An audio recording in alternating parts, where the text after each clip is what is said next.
Olá, tudo bem? Aqui é o professor Eduardo. Estamos aqui de volta para mais uma aula de teologia bíblica. Já estamos aí caminhando aí para os passos finais da teologia bíblica do Antigo Testamento em Amós. Pegamos diversos temas e tal. Na última aula nós fizemos algum texto assim um pouco mais era um texto o que é o capítulo 7, assim muito relevante dentro do Amós, que é um trecho histórico, né? Ele não segue um perfil poético, mas faz uma breve narrativa do que aconteceu, do enfrentamento com o sacerdote Amazias, né? Então é um texto assim que traz bastante coisa. Traz elementos importantes esse texto da teologia da monarquia, para vocês entenderem que os profetas eles não estavam fazendo teologia sozinhos. Enquanto os profetas estavam fazendo uma teologia ali, uma compreensão de Deus, uma compreensão do povo, uma compreensão do real papel da monarquia, paralelamente a monarquia também estava fazendo a sua teologia, que era uma teologia do rei, né, que tinha uma percepção do povo, que tinha uma percepção dos profetas. Então eram duas teologias que caminharam ao mesmo tempo. Duas visões de Deus que caminharam ao mesmo tempo, e isso foi muito complexo, né? Para vocês terem uma ideia, quando a gente estuda a Bíblia, a gente consegue perceber dois Yahweh, dois Yahvé, né? Dois Javé.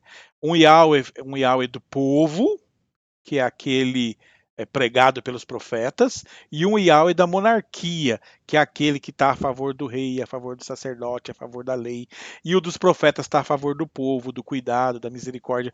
Então essas duas visões de Yahweh aparecem aí no Antigo Testamento, né? No livro de Amós aparece nesse confronto que nós lemos aí da última aula com Amazias, onde Amós tem uma compreensão de Deus e Amazias tem outra compreensão de Deus. E estão pensando no mesmo Deus, tá? Não são deuses diferentes.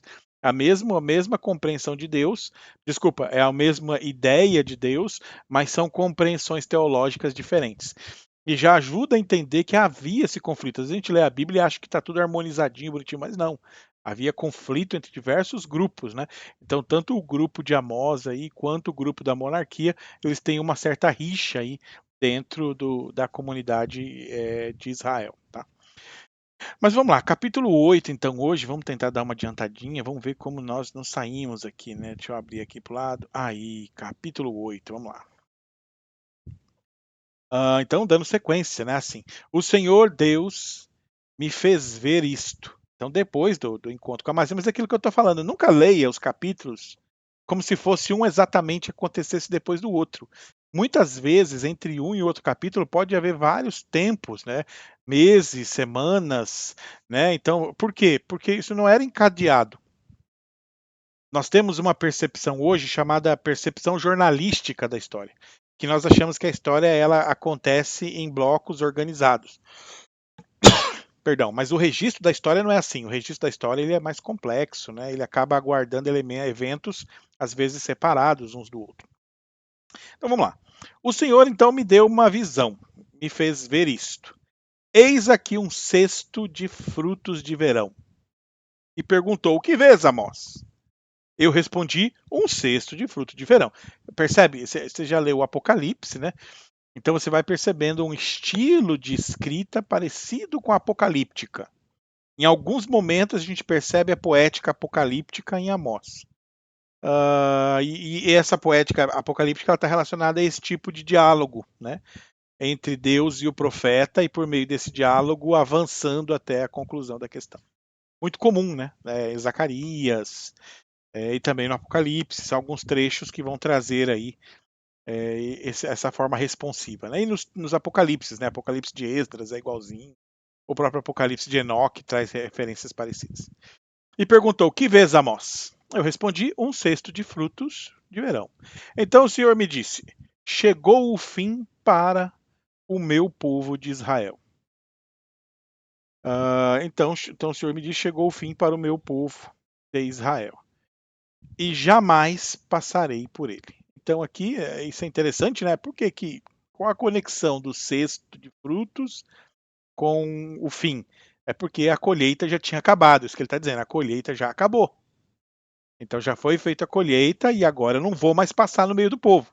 Então aquela referência extremamente agrícola, ó, eu já passei, já fiz a colheita, agora eu não vou mais passar por eles, acabou.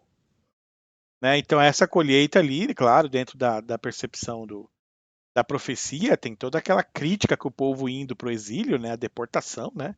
Então a ideia é essa, que Deus já protegeu o seu e aqueles então que vão ser levados para o exílio vão ser vistos então como esses que Deus já rompeu relações. Mas os cânticos do templo naquele dia serão uivos, diz o Senhor Deus, e multiplicar-se-ão os cadáveres em todos os lugares e serão lançados fora. Silêncio. Já explico. Vamos lá. Primeiro, os cânticos do templo naquele dia serão uivos, aquilo que eu falei para vocês, né? O Amós, ele está criticando a religião que acabava legitimando a violência da monarquia. Então a religião assumiu um papel de denúncia. Então ela vai sofrer também, por isso que os cânticos virarão uivos. O Senhor, né? Já falei várias vezes para vocês do estilo, e Amós faz isso várias vezes, né? O Senhor Deus, né? Yahvé Elohim, né? O Senhor Deus, multiplicar-se-ão os cadáveres, que é a referência então à guerra e aos mortos na guerra e na deportação para a Síria. E aí ele traz silêncio, né? Esse silêncio, aqui ele tá bonitinho, né? Mas eu acho que as traduções melhor é cala-te, né? Manda ele calar a boca mesmo. É porque era justamente uma expressão de confiança no juízo de Deus. A gente não tem arbítrio aí. Ouvi isto, vós que tendes gana. Agora ele retoma a denúncia, ó, contra o necessitado e destruís os miseráveis da terra. Então percebe aqui comigo que são várias profecias feitas em momentos diferentes, mas que o conteúdo delas é o mesmo. Isso que é legal, entendeu? E isso fez com que depois fossem coletadas e se transformassem num livro. Por isso que há essas repetições. Você pega esse daqui, pega o capítulo 2, tem isso aqui, o capítulo 5 tem uma passagem parecida.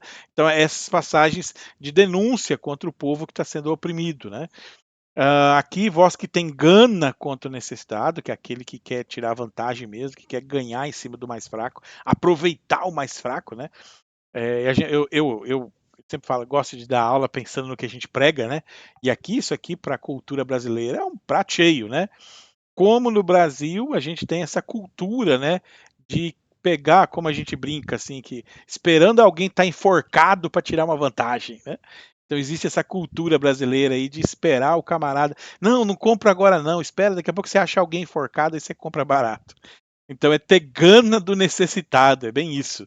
E destruir o miserável, ou seja, a pessoa está ali sofrendo, teve um péssimo ano de colheita, e é aí então que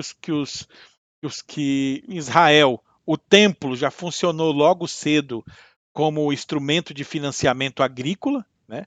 Então, muito cedo as pessoas acabavam sendo escravizadas porque não tiveram uma boa colheita.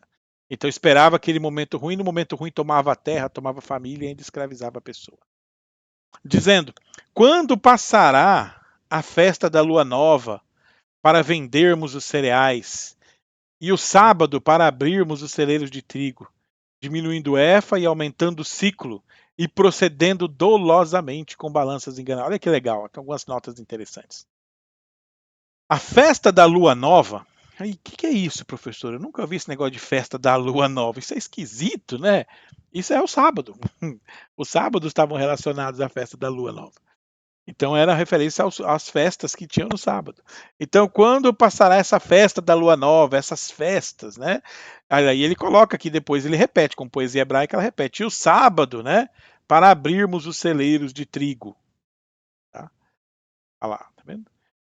E veja que aqui o sábado é claramente colocado como sinônimo da festa da lua nova. Você pode ver o paralelismo, né? Paralelismo assim, a festa para vender cereal, o sábado para vender trigo. Então há um paralelismo, uma repetição de conteúdos. Então a festa é sinônimo de sábado, vender trigo é sinônimo de vender, de abrir o celeiro é sinônimo de vender cereais. E aí com isso você vai entendendo que o sábado, na cultura do povo hebreu antes do exílio, é diferente do sábado depois do exílio. Marca isso aí, isso vocês vão pegar. Isso nós vamos estudar com a teologia hebraica lá para frente. Nesse primeiro momento da teologia do povo hebreu, o sábado era uma festa, estava relacionado à festa da colheita, por isso ele vincula com a lua nova. Então era aquele fim de semana que as pessoas então aproveitavam ali, descansavam e tinham algum tipo de festividade, tá? E logo após o sábado eles já abriam e já iam vender o ciclo e o EFA, ou seja, eles não tinham compromisso nenhum com o sagrado, o negócio deles era o compromisso com a venda e com o lucro, tá? E com o lucro. O que torna o texto de Amós muito atual, né? Como isso funciona hoje, como as pessoas hoje não estão preocupadas com o sagrado, mas preocupam-se apenas com o ciclo aí, né? Com a moeda, com o ciclo, preocupam-se apenas com a venda. Aí, aqui é interessante, né? O aumento do ciclo, olha só que legal, né? Então o camarada ele não está preocupado com Deus, ele não está preocupado com o próximo, ele não está preocupado com a fé, ele está preocupado com o aumento do ciclo. Se o ciclo vai. E claro, para que isso aconteça, procedendo então dolosamente com balanças enganadoras, né? Então, tirar vantagem, isso não é uma coisa nova, né? 6. Para comprarmos, olha só, os pobres por dinheiro. Olha aí que coisa. E os necessitados por um par de sandálias, ele repetiu o capítulo 2, e vendermos o que sobrou ali do trigo. Então, isso daqui, desde o começo, se você perguntar assim, qual o tema do livro de Amós? É a denúncia da venda de escravos. Isso é muito forte. Em Amós, desde o começo, ele está denunciando a venda de escravos, que isso para ele é muito violento. Né? E a venda de escravo, por quê? Porque eram pessoas pobres. Entendeu? Isso é muito importante. Não é qualquer escravo. É a pessoa que empobreceu e teve que escravizar-se para poder ter subsistência. E essa pessoa, então, era vendida ainda pelas elites aí, pelas lideranças do povo que estavam morando nas casas de marfim aí, na casa de verão, como denuncia Amós. Jurou o Senhor pela glória de Jacó, que é o reino do norte, né? Eu não me esquecerei de todas as suas obras para sempre. Isso aqui, gente, a gente às vezes não entende, né? Mas deixa eu explicar para vocês. Tem uma mensagem oculta nesse verso 7, ó. Quando ele fala, eu não me esquecerei, poxa, aqui tem uma coisa que a gente chama aí na teologia de interdiscursividade. Então, se você for pegar, tem alguns textos na Bíblia que fala que Deus perdoa, e quando ele perdoa, ele esquece os pecados para sempre, lança os pecados no profundo do abismo e não mais me lembrarei, né? Agora Deus está fazendo coisa nova, eis que as coisas velhas passaram para trás. Amós está falando aqui, vocês estão pensando o quê? Tem esse negócio não. Deus não vai esquecer. Não adianta você vir aqui, fazer ritualzinho aqui, ritualzinho ali. Isso que vocês estão fazendo não tem perdão. Pegar o pai, vender para poder sustentar seus luxos, vender criança, vender mulher para sustentar seus luxos, seus desejos, isso não tem perdão. Deus não vai se esquecer. Então, quando ele fala eu não me esquecerei, é uma referência a que não adianta fazer ritual acreditando que o ritual vai tornar a sua situação boa diante de Deus. Era um pedido para mudar de vida. Dá para pregar, dá um monte de pregação aqui, só no tema aí, não me esquecerei. O não me esquecerei aqui é esse apelo à mudança, esse apelo aí à transformação, esse apelo a fazer diferença aí dentro da lógica deles, tá? De todas as suas obras, e ele ainda coloca aqui, ó, não só não se esquecer, não me esquecerei para sempre. Então não venha de achando aí que, não, Deus não vai pesar a mão sobre nós, não. Né? A ideia é que o povo oprimia o outro e aí não mudava, entendeu? E aí esse não me esquecerei, eu fazia um ritual e achava que para Deus estava tudo bom. E o profeta, então, ele afronta a teologia. Então não vamos nem dizer se Deus esquece, se Deus não esquece. Eu não vou entrar no mérito. Eu vou entrar no mérito teológico. O mérito teológico é, se vocês estão criando uma teologia para aliviar a consciência de vocês, então Amós desenvolve uma teologia para pesar a consciência deles. Vocês acham que Deus vai se esquecer? Deus não vai se esquecer, nunca. Okay? Então era um confronto de duas teologias. Uma teologia sacerdotal. Entendam, vamos lá. Esse é assim, professor, mas eu sempre aprendi que o sacerdote era alguém de homem de Deus e tal. Não, o sacerdote é um homem do rei. Nós já vimos aqui em Amós bem claro isso. O sacerdote é um homem do rei. O sacerdote, gente, ele não atende o povo. O sacerdote atende a elite, aqueles que aguentam pagar. Quem não aguentava pagar não tinha acesso. Quem tinha acesso a Deus, ao sacerdote, ao templo? Quem tinha dinheiro para levar uma vaca, para ir lá fazer o sacrifício e para bancar os luxos do sacerdote. Era essa pessoa que tinha acesso. Moral da história, só quem tinha mesmo, só os ricos, só a elite que tinha acesso ao sacerdote. O sacerdote era um mediador diante de Deus da elite. O povo não, o povo só arrancava o couro. Não tinha essa defesa. Por isso que Amós vai lá apontar o erro deles. Amós se coloca como o atalaia do povo, aquele que defende o povo, aquele que está vigiando para o povo. Se coloca entre Deus e o povo para mostrar então o erro da elite. O Amós está fazendo isso. Enquanto do outro lado, a teologia da monarquia lá estava criando uma outra concepção de Deus. São duas concepções de Deus andando ao mesmo tempo. Por causa disso, verso 8, não estremecerá a terra e não se enlutará todo aquele que nela habita? Ou seja, ele está mostrando o que? Isso que é importantíssimo. Por que o povo foi deportado para o exílio? Por causa do que eles estavam fazendo. Aqui, ó, no verso 6, né? Aqui, olha lá. Venda o pobre, olha lá, para comprarmos o pobre por dinheiro e o necessitado por um par de sandálias. Não me esquecerei dessa violência. E por causa dessa violência de vender o pobre e comprar o pobre, a terra não estremecerá? Sabe o que é isso aqui, a terra não estremecer? Uma referência à marcha do exército. O exército vem marchando e eles sentem ali a terra, o tremor, né? A terra não estremecerá? Olha lá, não se enlutará todo aquele que habita nela? Que é uma referência, então, ao que aconteceu ali, o que aconteceria, então, durante a invasão da Assíria. Certamente levantar-se-á toda como o Nilo, e será agitada e baixará como o rio do Egito. Então ele usa lá o fenômeno ali das marés, né, para falar sobre o que iria acabar acontecendo então com o povo. O povo assim, né? As elites. 9. Sucederá que naquele dia, diz o Senhor Deus, farei que o sol se ponha ao meio-dia e entenebrecerei a terra em dia claro. Isso aqui é outra característica dos escritos apocalípticos, né? Os textos apocalípticos sempre têm esses fenômenos naturais que indicam a ação de Deus, e tem vários, né? E um dos principais é esse, é trazer trevas, né, em pleno dia. Os terremotos, o tremor de terra que ele também cita, também são fenômenos comuns na escrita apocalíptica. Então, o Amós, ele tem textos apocalípticos, professor? Então, o Amós em si, é, eu penso mais talvez que o texto futuramente pode ter sido quando ele vai sendo escrito e reescrito nas várias vezes até se fixar o texto, demora, né? E nesse período, então, ele vai ser fixado esse texto depois do exílio. Os profetas são fixados no período do ali próximo do ano 300, mais ou menos, que é quando surge a Septuaginta.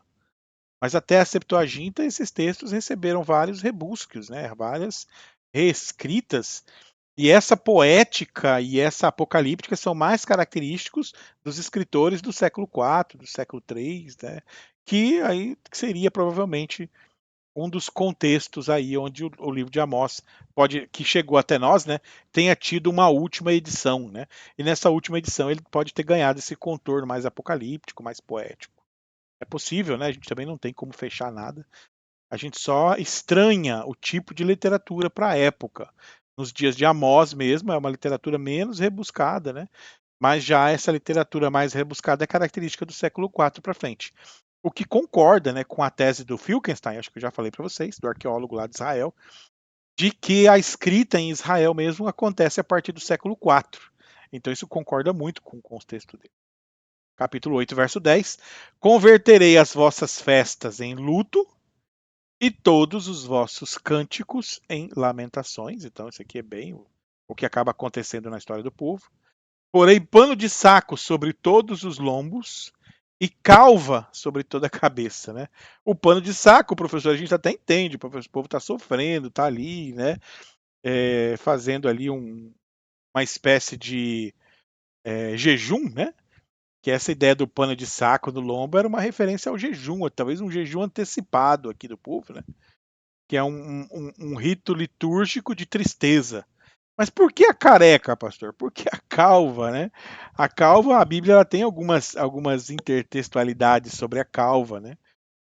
A calva tanto fazia parte de alguns rituais de purificação, como também em situações de desespero do povo. Então o texto pode estar tanto trabalhando a ideia então de um culto fúnebre, onde o povo ali se purificou e está lamentando diante de Deus, que provavelmente era algo que estava acontecendo depois do exílio e que acabou incorporando o texto, ou então uma referência ao desespero deles, porque perderiam tudo. E farei isso, que isso seja como um luto, tá vendo? Ele sempre traz a ideia do culto fúnebre, né? Por um filho único, que é a referência à guerra, né? Luto cujo fim será como um dia de amarguras. Verso 11. Eis que vem dias, diz o Senhor Deus. Você vê que esse estilo Senhor Deus, né, Yahweh Elohim, é muito comum do Amós, né? Eis que vem dias, diz o Senhor Deus. Isso aqui é importante, por exemplo, para a gente desfazer um pouco a teoria, a famosa teoria documentária, que existem os eloístas e os yavistas. O problema são esses textos, aqui é uma das crises da teoria documentária, né? E como fica quando o texto apresenta Yahweh Elohim, né? Não é só nem javista, nem eloísta, mas os dois juntos. Quando ele apresenta assim, o que a gente faz? Então, assim diz o Senhor Deus, em que enviarei a fome sobre a terra, não de pão, nem de sede de água, mas de ouvir a palavra do Senhor. E isso aqui, gente, é claro que o povo prega como se fosse uma coisa abençoada. Eis que eu enviarei uma sede da palavra do Senhor. Não, isso aqui na verdade é o contrário. Ele está falando assim, que será uma época tão difícil, que o povo vai ser destruído, as pessoas vão lamentar, vão estar chorando, como se estivesse de luto. Vai ser tão difícil, o templo vai ser destruído, o povo vai ser deportado, que eles vão ter sede e fome da minha palavra, porque vai faltar, entendeu? A sede e fome é porque vai faltar. Sede e fome, mas quando ele fala da palavra de Deus, da palavra do Senhor, é essa palavra aqui, ó. É esse Senhor de Amós, não o Senhor da monarquia. Andarão de mar a mar, ele ainda coloca aqui, ó, e do norte até o oriente. Correrão por toda a parte procurando a palavra de Yahweh e não a acharão. Então, só para fechar o que eu disse aqui agora, né? E não a acharão. Vão achar a palavra de outros Yahwehs aí. Mas a palavra de Yahweh é essa aqui, que é essa palavra de mudança, de repreensão, de chamar atenção, de orientação. Essa daqui é que é a palavra que vai fazer falta. Naquele dia, verso 13, as virgens famosas e os jovens, as virgens formosas e os jovens desmaiarão de sede. Até os bonitos e vigorosos serão fracos. E as que agora juram pelo ídolo de Samaria e dizem: como é certo viver o teu Deus, ó Dan, e como é certo viver o culto de Berseba, esses mesmos cairão e não se levantarão jamais. Novamente, né, referências aí à religião. Parece uma referência à idolatria, mas não é uma referência à idolatria. Porque o Berseba, na prática, eles tinham. Aqui ele começa, né? Juram pelo ídolo de Samaria. Então, assim, o próprio ídolo de Samaria, uma das principais referências dele, é o próprio Yahweh, tá? Que é aquele touro que o Jeroboão constrói para o povo, que é um altar, e o povo vai adorar. Era uma referência a Yahweh. Só que uma Yahweh do Reino do Norte. Você está entendendo? Vai haver várias manipulações de Yahweh, de Yahvé. Então, esse ídolo da Samaria é o ídolo da Samaria segundo o profeta. Que é essa visão errada de Deus que eles estavam seguindo. Como é certo viver o teu Deus, ó Dan, e como é certo viver o culto, ó Berseba. Dan tinha também um templo, um local desse sagrado, e Berseba também. E locais sagrados que tinham relacionamento com Yahweh, tá? Então, esses locais sagrados aqui também tinham relacionamento com Yahweh, também estão aí vistos como idolatria, mas dentro do texto de Amós, você vai perceber que o problema dele não é o culto a outro Deus, é o culto a si mesmo. Aí é bem aí. Aí nós pegamos Lutero bem fácil, né? O Lutero conseguiu enxergar isso. E quando Lutero vai interpretar a idolatria, ele vai falar que a idolatria não é seguir outro Deus, mas é você mesmo se sentar no lugar de Deus e construir imagens para fazer a sua vontade. Aí o Lutero vai nesse naipe. Então, quando ele está passando aqui, eu vou com o Lutero aqui. Eu acho muito boa a interpretação dele. Essa compreensão de que a idolatria maior do contexto de Amós é essa da pessoa que se senta no lugar de Deus e que exerce então sobre as outras pessoas autoridade, juízo e violência como se fosse Deus, se arroga como se fosse Deus. Esses mesmos cairão e não se levantarão jamais. Então é uma referência aí sim à destruição da elite, à deportação, pelo que eles estavam fazendo com o povo. Beleza? Aí então nós já estamos agora caminhando para o fim, já mais tranquilo, né? Aí no capítulo 9, então, aí nós vamos pegar mais um texto legal sobre a destruição de Israel. Nós já fazemos ele na aula que vem. E aí nós já conseguimos fechar, tá? E aí, a partir da aula que vem, a gente fecha, então, o Amós. E vamos começar Oséias. Em Oséias já é uma pegada diferente. Em Oséias nós já vamos fazer uma comparação. Aquilo que em Oséias aí nós vamos começar a estudar intertextualidade e interdiscursividade entre Oséias e Amós. E se Oséias puxou alguma coisa de outro lugar, então já vai ser uma outra pegada. Nós vamos andar mais rápido, claro, né? Aqui nós passamos verso a verso, texto a texto, é um pouco mais lento.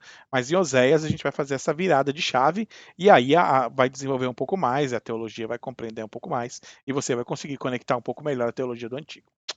Beleza, gente? Fico por aqui então, encontro vocês na próxima aula. Até mais.